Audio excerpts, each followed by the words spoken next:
Hampton Bay Gazebo, early version. This one has a reverse chain, by the way. Has a wall control, but I'm going to demonstrate using the chain because it's... I'm going to give it a push by hand because I might show reverse on this thing because this one has a reverse pull chain. But anyways, because, you know, the thing broke, so I have to pull it by its side. It's like that with like one of the crest huggers at my family friend's house, family friend's house, old house that they moved out, unfortunately. Here's medium. Here's high.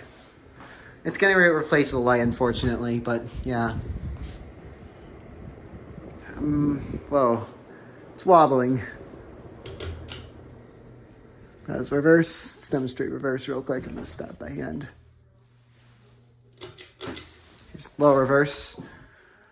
It's funny how this one has a reverse pull chain. The older ones must. I did not know that until I saw a saying it says FWD REV.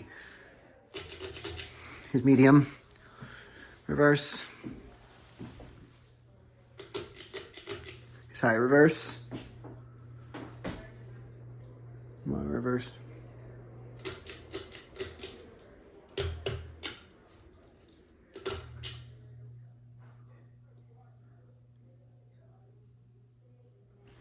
Anyways, the wall control doesn't work too well, so that's why I demonstrated with the chain. Anyways, thanks for watching.